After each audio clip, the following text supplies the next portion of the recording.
Merci chers membres de la communauté. Merci, nous nous retrouvons encore aujourd'hui. Nous sommes le 24 décembre 2024. Demain, 25, c'est la fête de Noël. Pour les chrétiens, ceux qui croient à l'avènement de Jésus-Christ comme Fils de Dieu venu sauver le pays. Donc, demain, c'est le 25. En tout cas, merci. Nous vous remercions parce que nous avons cheminé ensemble pendant beaucoup de temps cette année. Nous sommes très reconnaissants de vos points de vue. La dernière émission, j'ai vu les points de vue des uns et des autres sur la problématique de nos pasteurs à travers leurs prédications sur la question du travail. J'ai martelé là, nous avons mis l'accent comme pour dire il est difficile à travers les prédications de nos pasteurs entendre les pasteurs pousser les fidèles au travail. Mais par contre, ils sont prêts rapidement à demander les offrandes, l'argent. Mais comment avoir l'argent auprès des gens qui ne travaillent pas? La construction de notre pays ne passe que par le travail. Et s'il faut maintenant apprécier comment nous nous comportons aujourd'hui, vous vous rendrez compte que nous sommes devenus très paresseux. Et pourtant, nous avons tout. Alors nous avons tout. Tout ce que le reste du monde n'en a pas, et nous en RDC nous avons ça. Mais nous ne savons pas transformer cela. C'était dans ce sens que nous avions bien voulu faire cette interpellation pour que le travail soit une préoccupation des Congolais. Et voilà, nous nous retrouvons encore aujourd'hui. Aujourd'hui, pour aborder une autre problématique. La problématique d'aujourd'hui, c'est un rapport avec la nationalité. Une question qui est dans la Constitution, l'article 10 de notre Constitution. La nationalité. Pourquoi nous devons exclure certains Congolais? Un Congolais qui est allé à l'extérieur pour chercher, pour étudier, et finalement, il estime, selon ses stratégies, qu'il devait maintenant avoir une autre nationalité afin de servir son pays par la suite. Comment, nous, le pays, nous devons maintenant l'exclure? Et nous nous disons, non, il faudrait qu'on ait des Congolais qui ont aussi d'autres nationalités parce qu'ils obtiennent d'autres nationalités pour servir leur pays. Cette question, c'est la question d'échange aujourd'hui. Mais bien avant, nous avons des informations. Vous savez, le président de la République s'est déplacé. Il est dans l'espace du Grand Kasaï. Il est aujourd'hui à Kananga. Après Kananga, sûrement qu'il ira dans notre province.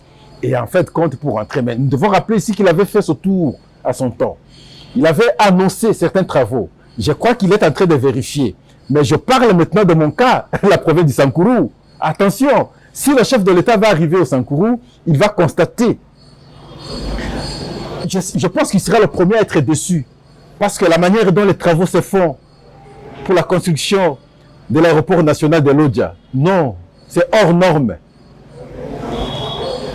Les travaux de la réhabilitation de la route nationale numéro 7, dans le tronçon compris entre Benadibel et Lodja, non, il sera déçu, il sera totalement déçu. Donc nous espérons qu'il va découvrir ce qui ne va pas et il verra le comportement, le mauvais comportement de ses frères et sœurs dans l'espace et il pourra maintenant, s'il faut sanctionner, les sanctionner pour que cela serve d'exemple. En tout cas, merci. L'autre point, en termes d'information, nous avons suivi la rencontre entre Moïse Katumbi et Joseph Kabila. Mais je vais vous rappeler ici, les deux, entre guillemets, sont les fils du pays. Mais, simplement, un moment, c'est Joseph Kabila, quand il était président de la République. Il a eu des problèmes avec Moïse Katumbi. Moïse Katumbi fait croire à l'opinion qu'il a été empoisonné.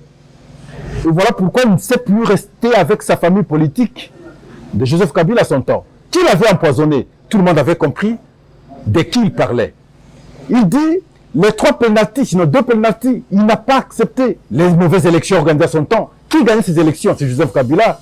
Et finalement, il fallait se séparer. Il fallait se séparer à tout prix. On va créer un procès d'ailleurs contre Moïse Katumbi. Et il va fuir le pays. Il fuit le pays, il est allé à l'extérieur. Il est allé à l'extérieur, c'est en exil. En exil, il reste pendant longtemps. Et c'est là que l'UDPS va l'aider à refaire la santé politique. Il va tenter de revenir pour participer aux élections. À partir de Kasumbalé, ça on dit tu ne peux pas entrer. Il a regardé son pays de loin. Il a tenu des propos comme pas possible contre Joseph Kabila à son temps. Il dit, je l'ai vu venir avec des bottes, il nous a trouvés ici. Il n'est pas congolais, c'est lui qui le disait. Il n'est pas congolais, c'est un étranger, c'est un Rwandais. Ceux de Joseph Kabila aussi contre Moïse Katumbi, d'ailleurs Moïse Katumbi n'est pas congolais, c'est un Israélien. Et nous avons suivi de tels propos, donc les deux seraient alors de nos Congolais. De nos Congolais qui se battaient pour le Congo. C'est comme ça. Et il a fallu qu'on arrive en 2018, on va aux élections, Félix Antoine Tshisekedi est président de la République, il va faire revenir au pays. Moïse Katumbi revient, il participe dans les jeux politiques, il compose, il envoie ses membres composés dans le gouvernement, mais quelque temps après, c'est la séparation simplement parce que les appétits n'étaient pas simplement de se retrouver comme collaborateurs, comme alliés de Tshisekedi, mais l'intention était d'avoir directement le pouvoir. Et c'est comme ça qu'ils vont se séparer. Ils vont tâter aux élections de 2023, il a échoué. Et voilà, aujourd'hui, il y rentre échanger, il y rentre collaborer, créer encore des relations avec la même personne que lui, hier, avait estimé qu'elle avait empoisonné.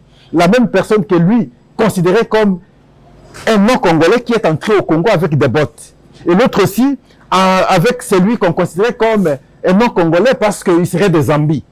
Sa maman serait des zombies. Et nous avons suivi ces discours. Nous ne connaissions pas tout ça, ce sont eux qui nous ont appris et nous avions appris cela. Ce ne sont pas les propos de Pascal. Et vous le savez parce que tous nous sommes congolais, nous avions appris cela.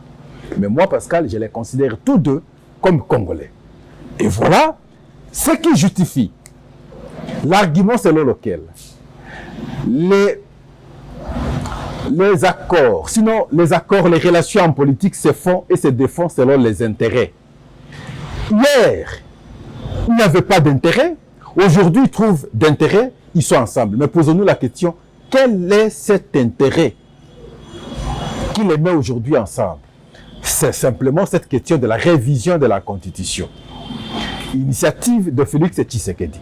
Alors que ils oublient que ce soit Moïse Katumbi, que ce soit Joseph Kabila, les deux, en 2011, ils étaient encore ensemble, ils avaient révisé la Constitution.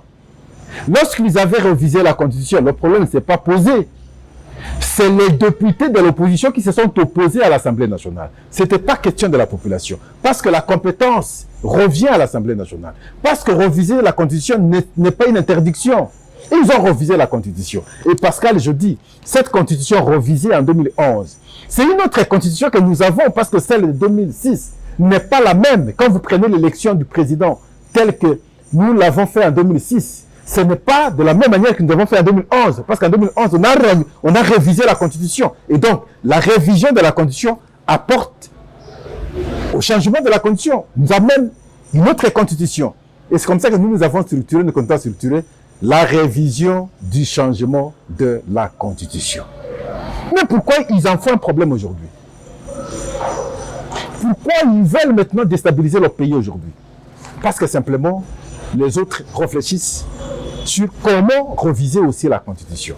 Mais posons-nous la question. Là, c'est la réflexion de Pascal. Pourquoi simplement maintenant? Pourquoi cette rencontre à Addis Abeba entre Joseph Kabila et Moïse Katumbi s'est fait juste après qu'on ait interpellé certains Congolais à partir de Lusaka? Ces Congolais qui voulaient déstabiliser le pays à partir de Lusaka. Pourquoi simplement maintenant? N'était-il pas d'intelligence avec ces gens? La question, pourquoi simplement maintenant nous devons offrir l'œil et les bons? Au moment où il y a trop d'attaques par le M23 qui déstabilisent le pays, et vous allez vous rendre compte que les collaborateurs de Joseph Kabila sont aujourd'hui les alliés directs de M23. Ça ne peut pas nous dire quelque chose. Les Nanga sont les collaborateurs directs de Joseph Kabila. Beaucoup d'autres collaborateurs de Nanga étaient de Joseph Kabila. Mais ils sont aujourd'hui les alliés de M23. Ils sont alors ensemble avec le Rwanda. Ça ne peut pas nous dire quelque chose. C'est pendant ce temps qu'on ouvre encore d'autres fronts.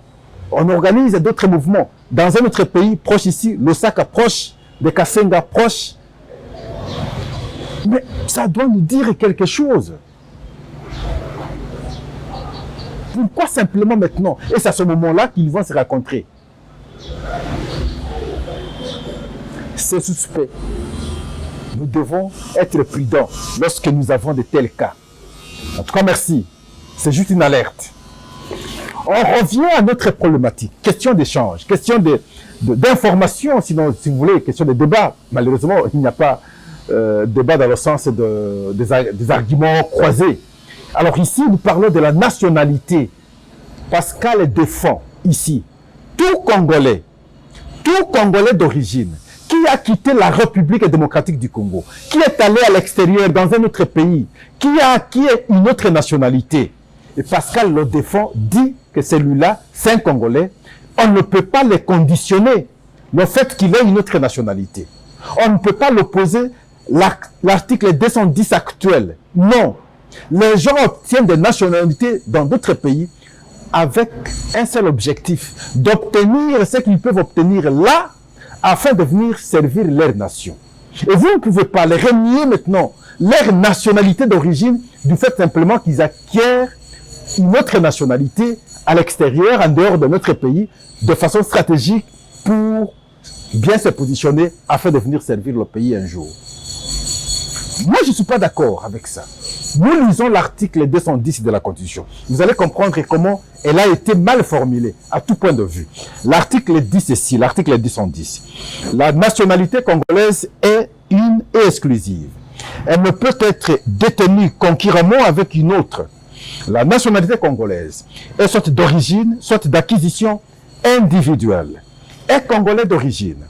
Toute personne appartenant aux groupes ethniques dont les personnes et le territoire constitué plutôt ce qui est devenu le Congo, présentement République démocratique du Congo à l'indépendance. Une loi organique détermine les conditions de reconnaissance, d'acquisition, de perte et de recouvrement de la nationalité congolaise. Alors, je dis, cet article, il est impropre. Il faudrait le changer. Et voilà pourquoi, si on aura demain la révision de la Constitution, il faudrait qu'on revoie prioritairement cette disposition. Il faudrait qu'on dise plutôt la nationalité congolaise est ouverte, sinon elle est concurrentielle. Parce que quand on quitte à l'extérieur, on va chercher quelqu'un qui est allé dans un autre pays pour chercher, pour étudier. Et en fin de compte, il change de nationalité. Ses parents sont ici. Son papa est ici. Sa maman est ici. Ses frères et sœurs sont ici. Et vous allez dire, il n'est pas congolais parce qu'il a une autre nationalité. Il ne peut pas revenir. Pour qu'il revienne, il faudrait qu'il remplisse certaines conditions. Non, c'est pas sérieux. Les autres ont déjà dépassé son niveau. Ils ont déjà dépassé ce stade. Et nous, nous sommes dans ce stade où nous voulons toujours vivre en vase clos.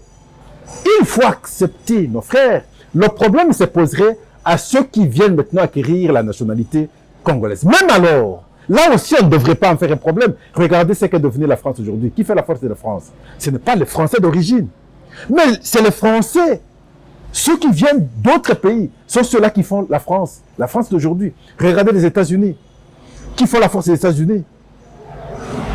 Nous devons également comprendre l'évolution du monde de cette façon-là.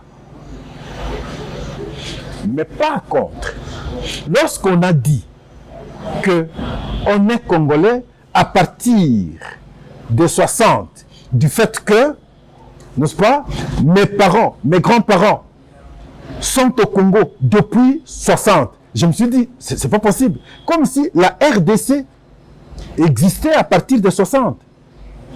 Je pense, de mon point de vue, que notre pays existe depuis le partage de l'Afrique en 1885, lors de la conférence de Berlin.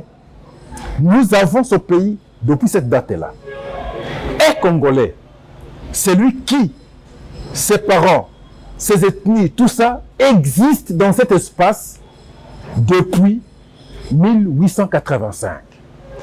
On a cédé à cette date de 1960.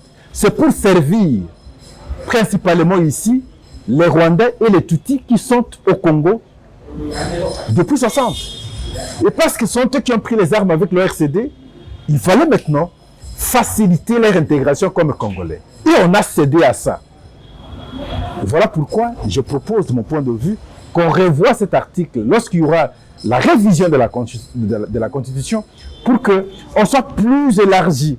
Donc le problème se poserait maintenant peut-être à ceux, entre autres ici les Rwandais, qui se battent depuis toujours pour obtenir la nationalité congolaise. Vous avez suivi M. Paul Kagame lorsqu'il vous a dit « Chez moi, j'héberge au moins 100 000 tout Congolais ». Posons-nous la question, parce qu'ici l'article dit ceci, est congolais d'origine toute personne appartenant aux groupes ethniques.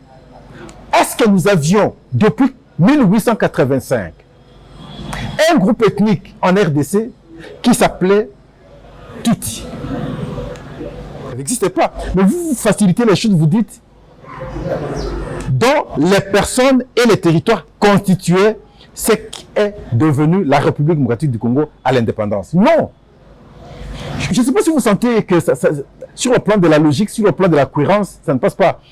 Est congolais d'origine, toute personne appartenant aux groupes ethniques dont les personnes et le territoire constituent.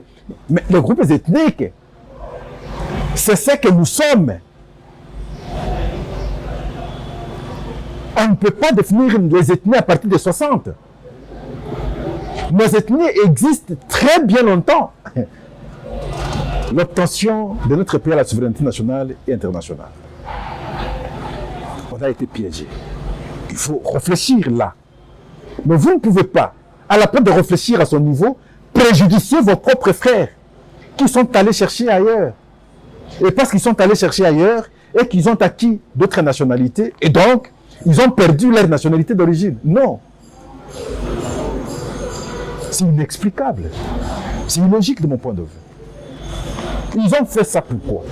Parce qu'ils sont allés chercher. Ils sont allés chercher pour qui? C'est pour le pays. Nous devons plutôt trouver les moyens de capitaliser leurs expertises afin de construire notre pays. C'est de cette façon que nous pouvons maintenant changer. Nous saurons maintenant changer beaucoup de choses au pays. Donc, cette logique d'exclusion du fait d'avoir obtenu une autre nationalité, Pascal et moi, je m'oppose. Ils resteront congolais. Sauf si quelqu'un dit, bon, moi, je ne rentrerai plus là-bas, bon, ça ne m'intéresse plus. Ça, c'est les choses. Ça, c'est lui, comme individu. Mais comme pays, on ne peut pas. On ne peut pas le refuser. On ne peut pas. On ne peut pas. Et donc, la question est à son niveau. Nous sommes toujours piégés parce que simplement, à travers nos textes, nous ne sommes pas souvent actifs et pertinents dans la structuration de nos textes. Nous devons nous ouvrir. D'autres pays se sont ouverts. Et le problème ne se pose pas. Je vous ai cité l'exemple ici de la France et d'autres pays aussi. Le problème ne se pose nullement. Et imaginons que chez nous, le problème ne se posera pas non plus. Mais ce qui est fondamental pour nous, dans le temps actuel, c'est comment parvenir au développement. La diaspora congolaise, elle est là, elle cherche pour son pays. Vous ne pouvez pas exclure la diaspora parce que la majorité des Congolais qui sont à l'extérieur ont obtenu des nationalités autres. Et vous allez dire, parce qu'ils ont ces nationalités, ils ne sont plus Congolais. Ah non, non, non. Ce n'est pas de cette façon. En tout cas, merci. On aura le temps encore de réfléchir sur cette question que nous avons estimée à notre niveau très importante. Et voilà, nous pensons que nous avons donné notre point de vue, même si à travers l'émission d'hier, beaucoup n'ont pas été du tout d'accord, je comprends, parce qu'ils peuvent être proches de telle église, de tel pasteur, mais ce que nous avons dit, en toute logique, c'est la vérité. Nous ne savons pas nous engager. Nous sommes aujourd'hui trop discrets. Nous pensons que c'est le hasard qui va construire notre pays. Non. C'est par le travail, s'il vous plaît, j'insiste. En tout cas, merci. Au revoir. On s'arrête ici. Et nous allons nous retrouver le jeudi, parce que le mercredi demain, nous serons obligés aussi d'aller prier parce que nous croyons à celui qui a été envoyé par son Père pour nous sauver, Jésus-Christ. Et pour nous, selon notre foi, c'est qu'il est né demain. Nous allons commémorer cette journée. En tout cas, merci. Au revoir.